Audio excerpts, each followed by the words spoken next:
तो आज हम पढ़ेंगे integrated rate law for first order reaction. तो सबसे पहले देखो क्या करेंगे, हम एक रिएक्शन को कंसीडर करेंगे कि कोई रिएक्टेंट ए है वो प्रोडक्ट में कन्वर्ट हो रहा है, ठीक है।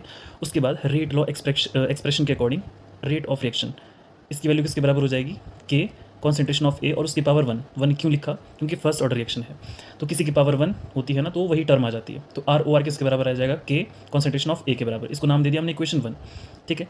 के हमने तब यहाँ पे ऐड किया था जब यहाँ पे प्रोपोर्शनैलिटी का साइन था, है ना। रेट ऑफ रिएक्शन का जो रेट लॉ एक्सप्रेशन था, अगर आपको याद हो तो उसमें हमें इक्वल टू का साइन लगाया था, तो हमने के को ऐड किया था। अगर हम के को हटाते हैं यहाँ से तो इक्वल टू का साइन भी हट जाएगा, तो उसके लिए क्या लग जाएगा, प्रोपोर्शनैलिटी का साइन। तो इसका मतलब rate of reaction directly proportional है कॉन्सेंट्रेशन ऑफ ए के।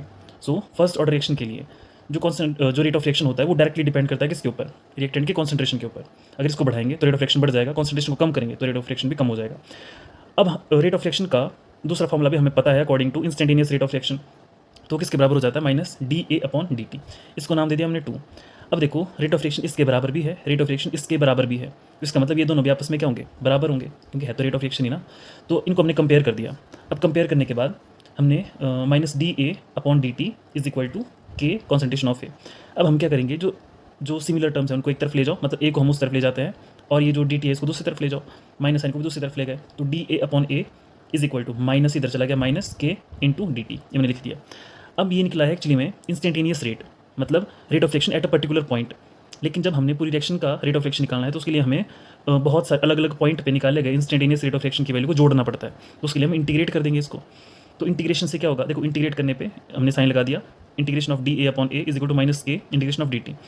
अब हमें पता है कि जब हमें इंटीग्रेट करना है, मतलब हमने रेंज निकालनी है कि हमने इस पॉइंट पे इंस्टेंटेनियस आर ओ आर निकाला, इस पॉइंट पे इंस्टेंटेनियस आर ओ आर निकाला, तो यहाँ पे टाइम कितना था और कॉन्सेंट्रेशन कितनी थी, फिर यहाँ पे टाइम कितना और कॉन्सेंट्रेशन कितनी थी।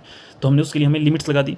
लिमिट्स हमने देखा कि जब टी इज इक्वल टू 0 था तो कॉन्सेंट्रेशन कितनी होगी, इनिशियल कॉन्सेंट्रेशन मैक्सिमम होगी। जब time is equal to T हुआ होगा तब जो कॉन्सेंट्रेशन थी वो भी कम हो गई होगी, तो रिमेनिंग कॉन्सेंट्रेशन कुछ और होगी।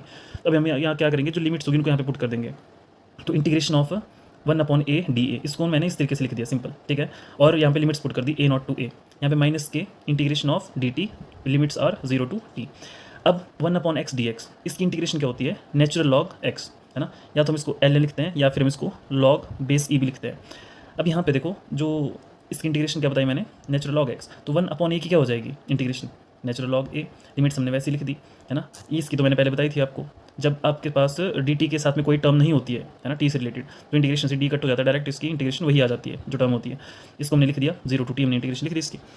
अब इसके बाद हम क्या करते थे, upper limit minus lower limit. इसमें एल एन ए में पहले हम ए को भरेंगे, फिर माइनस लगाएंगे, फिर उसके बाद एल एन ए की जगह हम क्या करेंगे, एक जगह फिर ए नॉट पुट कर देंगे, इज इक्वल टू माइनस के टी माइनस 0 कितना होगा टी,